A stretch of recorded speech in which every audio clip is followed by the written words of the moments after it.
Hello everyone and welcome to the finals of Grand Prix Vienna 2014. Two players remaining. These two players, Jeremy Dezani and Alexa Telarov. It's going to be an amazing match. Aniol Alcaraz, I'm sorry for that. Now of course the favorite for us is Aniol Alcaraz with his one of the best decks ever seen in this format. But Simon Gerson is on the side Jeremy Dezani's side.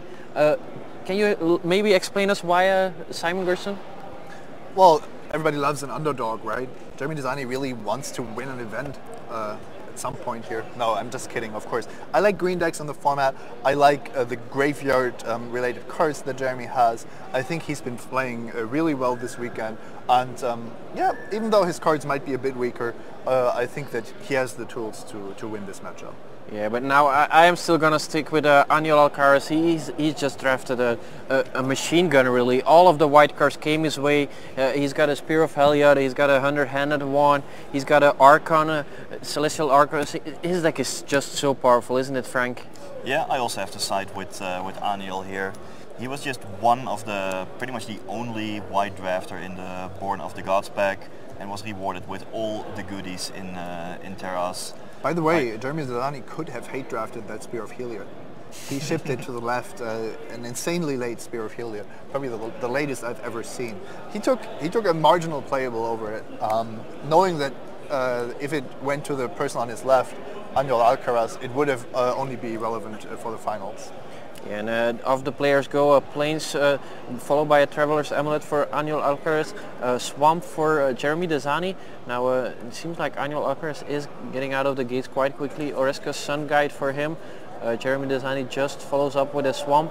Now not playing a Farika's Cure on his turn, do you think he would ever wait for that, with that, Frank?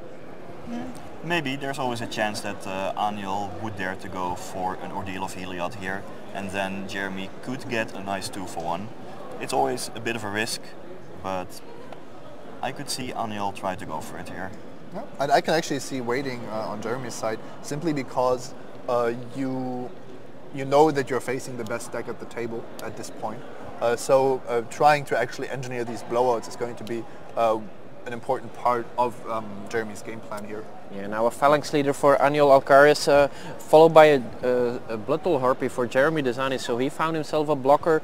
Of course, Aniol Alcaraz is going to use that opportunity to search out an island with his Traveler's Amulet. A card that would be very good here is chosen by Heliod onto his Phalanx Leader. Would be able to attack for 5 already, putting down a Jeremy Dezani to 12. Of course, anything else that suits up the Phalanx Leader would be quite good.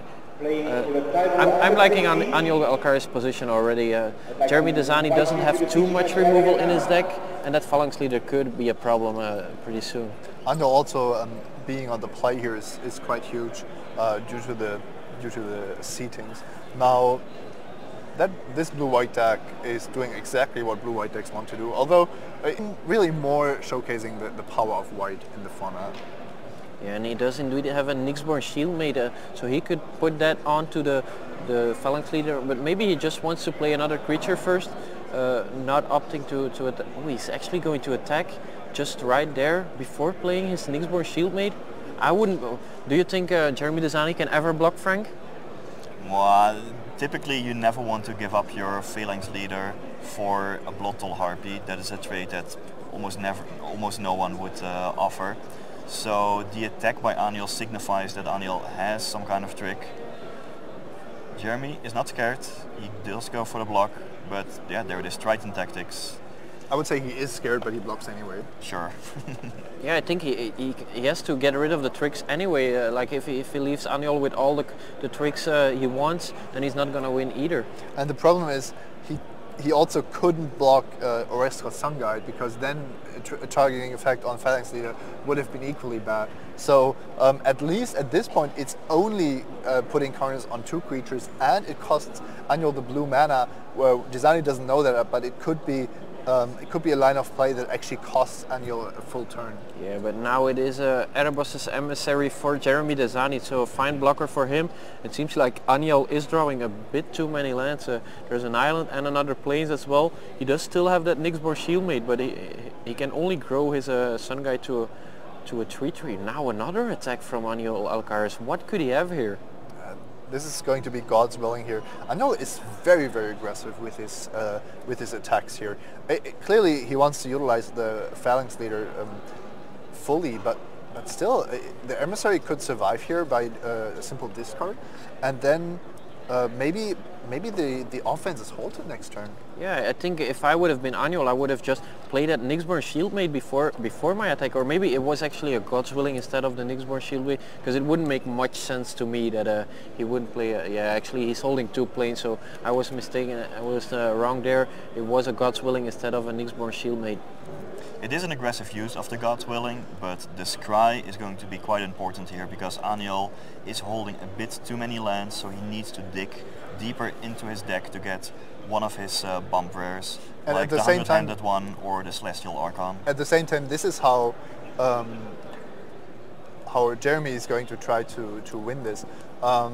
Run Aniol out of resources. He's already depleted his tricks, so now it's only a 3/3 and a 4/4 that he has to worry about. And like I said, that Erebos' Emissary is quite potent doing just that.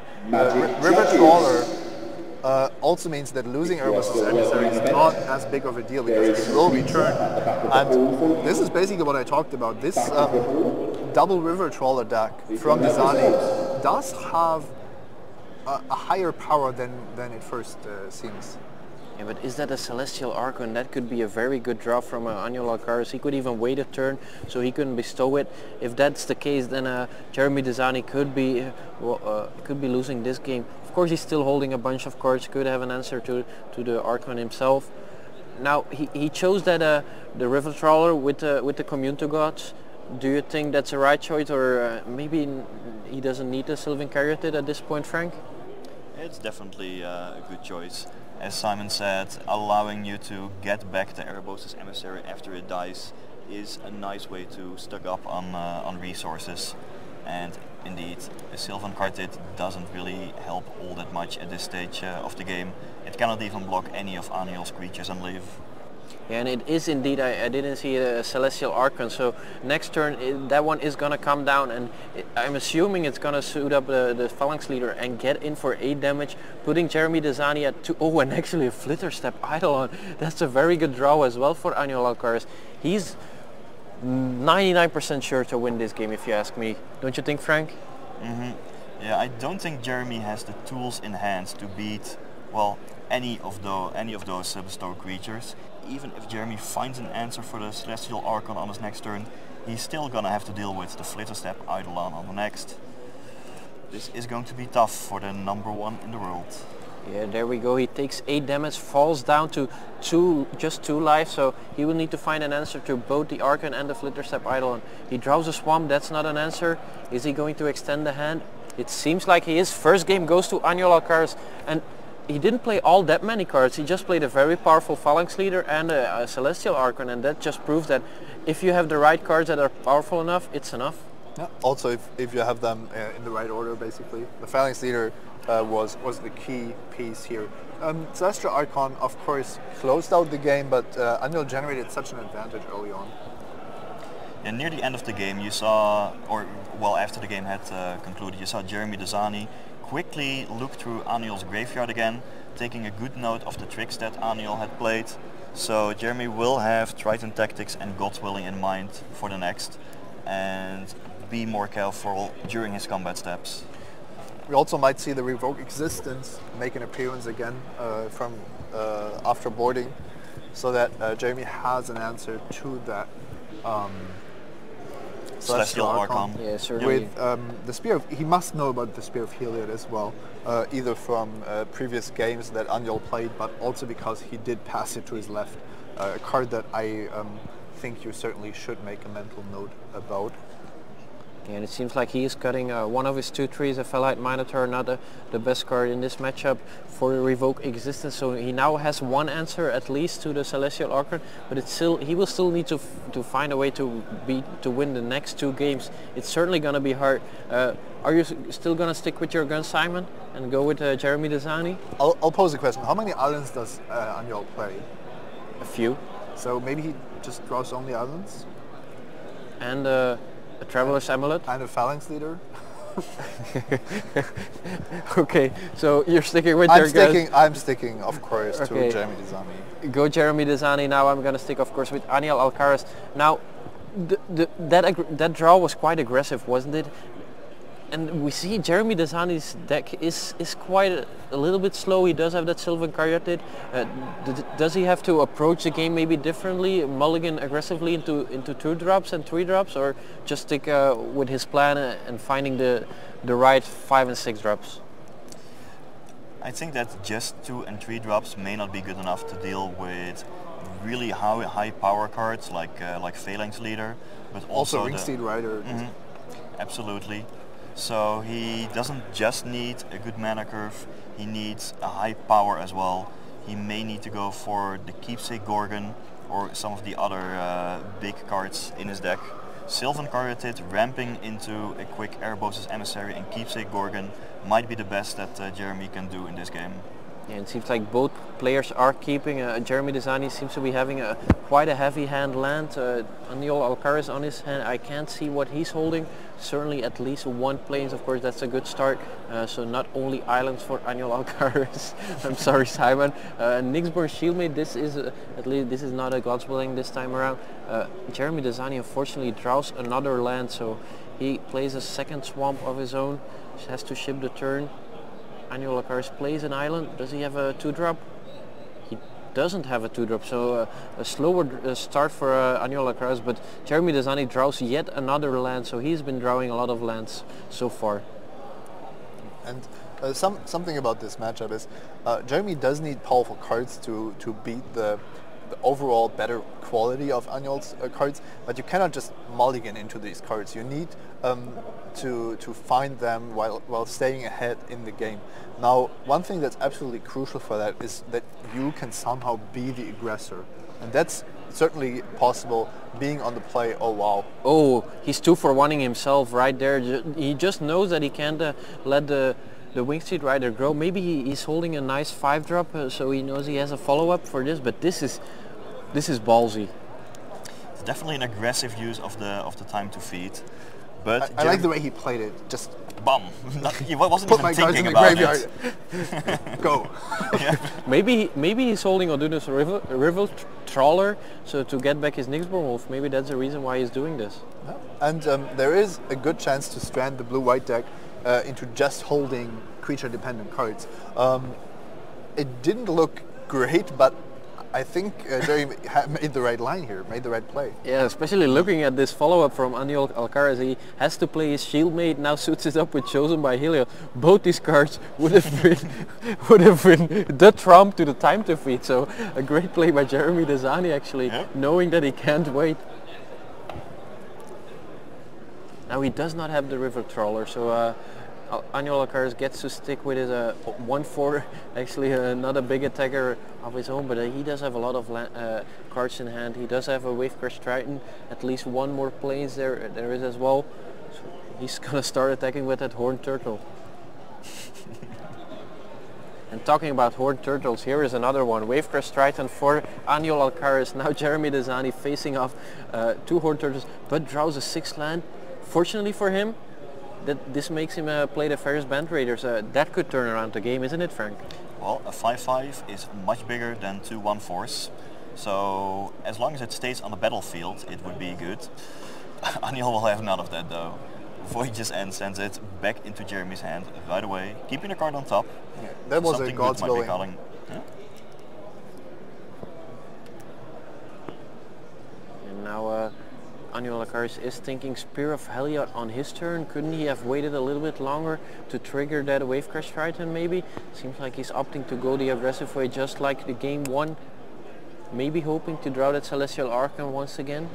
And putting the Ordeal on there, maybe with plans to use God's Willing at some point, or just maybe prevent the Raiders from going on the offensive. We'll see. Maybe he even wants to just target his Wavecrash Triton to get through here. The question is, with such a powerful deck, you do not really have to make these kind of moves, but you can actually just wait to find a card like Phalanx Leader or the Spear of Heliod. but he actually has a second chosen by Hylia. Of course, that's going to tap down the Theros Band Raiders. That way the Shieldmate will get in again, this time triggering the Ordeal of Heliod. 4 damage in total, so Jeremy down to 15, still at a healthy 15 life total, and if that Theros Band Raiders gets to untap, he will make a 3-3. Yeah, but overall, both players have a lot of lands, and Jeremy currently doesn't have the tools to deal with his opponent's creatures. Now Flashman is a blocker for Wave Crash Triton, but clearly not what Jeremy needs in this position. He needed something like Keepsake Gorgon.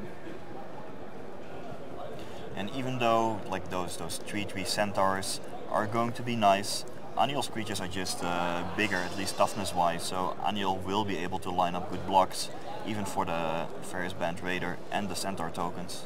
Now a Citizen Battle Priest for Aniol Alcaraz. He's still going to attack with that Wave Crash Triton, despite Jeremy having that Flash Mat Seed. I probably would have kept it at bay, knowing that Jeremy Dezani is going to attack again with that Theros Band Raiders. A bit surprised by that attack there myself. Now what do you think the reasoning is behind that, Simon Gerson? I actually don't know. The thing is, you are dealing damage, and you're clearly ahead in the race. With the Ordeal giving you 10 extra life, maybe you actually want your opponent to attack, just to continue pressuring your opponent a bit.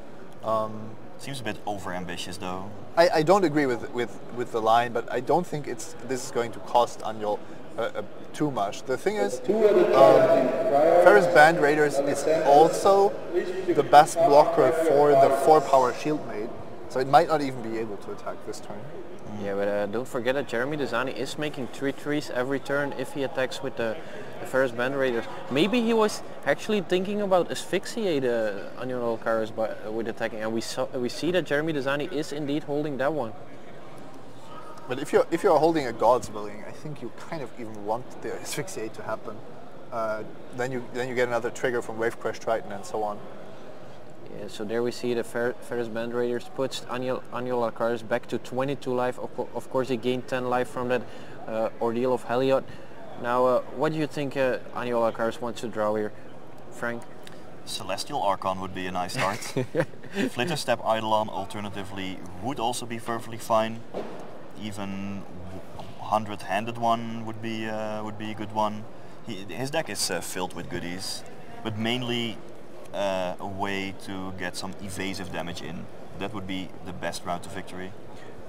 It's interesting at which point Jeremy wants to start chump blocking the Nyxborn Shieldmate. He's making 3/3 centaurs, which are definitely more valuable than the Flash Mat Steed he has.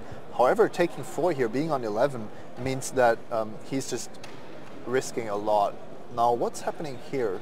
A double block, but there is but the Shieldmate has more than 5 toughness. Yeah, yes, it is a 1/2 plus 3/3 plus O plus 2.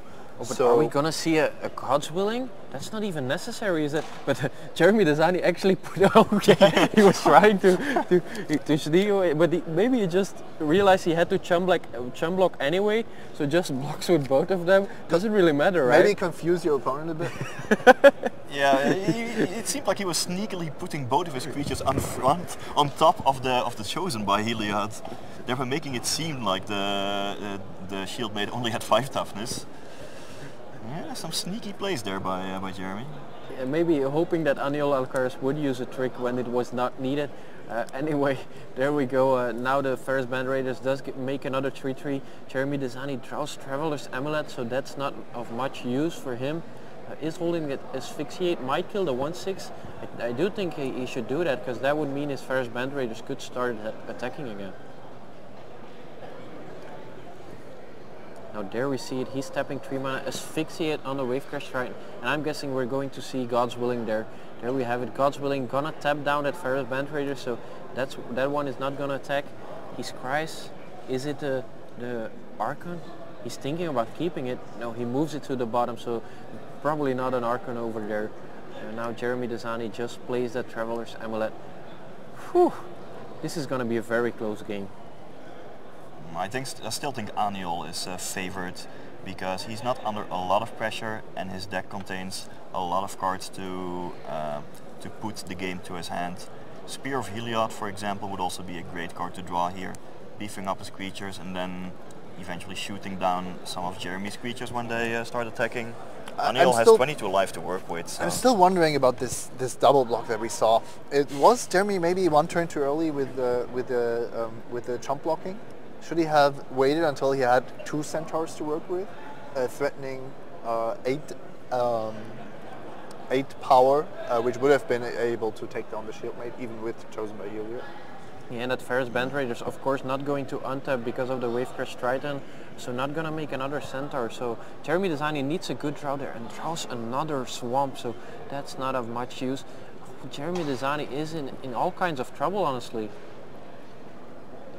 And maybe Jeremy misread the board and actually thought that the next born shieldmate only had 5 toughness. It is getting late here after like in total, this is like the 18th round of Magic that these two players have been playing over the weekend. Even a player of the caliber of Jeremy Dezani may start slipping up here and there. Yeah, especially if you are up against such a deck. It's kind of easy to think that, yeah, I'm not winning anyway, I'll just try this double block, and then realize a bit too late that things aren't working out. So potentially started to chump block a bit early, but look at that. Bad Advice Hopper, clearly not as powerful as on turn 2, but still Aniol Alcaraz's deck is showing what it's capable of, and we haven't even seen Phalanx Leader, Celestial Archon or Spear of Heliod yet. Yeah, but Jeremy Dezani is also drawing a lot of lands. It seems like he finally drew a spell of his own, Erebos' Emissary. Is he gonna suit up one of his Centaurs or maybe even a Band Raider? We will soon find out. Yeah, he's gonna suit up the Band Raiders. So now he made himself a nice 8-8. Attacking for 8 there. Aniol Alcaraz luckily at 22 thanks to that Ordeal of Heliod in his graveyard.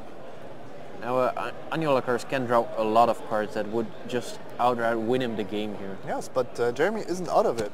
If Aniol keeps drawing lands for a couple of turns, Jeremy might be able to actually take damage from the Shieldmate one more time and somehow generate enough Centaurs that the board is stable. Of course, he cannot allow Aniol to draw a Celestial Archon or Spear of Heliod.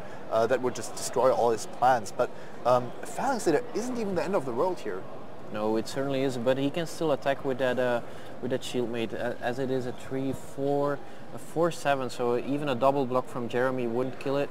Of course, he can choose not to block it, but he does jump it. Do you think he could go down to 3 life, Frank? Seems very dangerous against so many small guys from Aniol. Once Jeremy is down to 3 life, then like suddenly all those Cetessan Battle Priest, Phalanx Leader, even the Wavecrest Triton, all those 1 power guys become much more threatening. Sure, and now he attacks once again with his 8-8 creature, signaling to his opponent, I'm holding 3 cards. 3 creatures. These might be 3 creatures. I doubt these gonna be 3 creatures, but maybe he just wants his opponent to chump already. And a chump block wouldn't necessarily be wrong here. You don't want to just lose the game to something making this Raiders unblockable, like a Maurice's Marauder or something like that. Now Aniol Alcaraz draws for the turn. It seems to be a spell. Is that a Retraction Helix? That would be a very good draw from Aniol Alcaraz, as he could actually bounce one of the Centaurs and then tap the other one with the Wavecrest Triton. And he's got lethal at that point. Aniol Alcaraz has a Lightning Helix as well, a Retraction Helix as well. And a Glimpse Nobody the Sun told God. me that. A Glimpse the Sun God. I would have rooted for Aniol from the beginning. So now you're gonna change plans? No, this is not gonna work, Simon. So here we see he taps 1 blue. Is he gonna target the? Yeah, he's going for it. He's going for it. Does Jeremy Dezani have anything? Tap that Centaur, bounce the other one. Attack for 7. Is this gonna be it? Attack for 7. Does Jeremy Dezani have a trick up his sleeve? Does he maybe have Farika's Cure? He extends the hands, Aniol Alcaraz, and look how happy he is. Of course he's happy. He just won Grand Prix Vienna 2014. Good job by him, and that was just about how I wanted this final to play out. I just said it at the beginning. Big round of applause for Aniol Alcaraz from Spain. And of course, Jeremy Dezani, not a bad finish as well. A 2nd place for Jeremy Dezani, once again putting 6 pro points behind him for this year. So up to 65 pro points, that's just insane.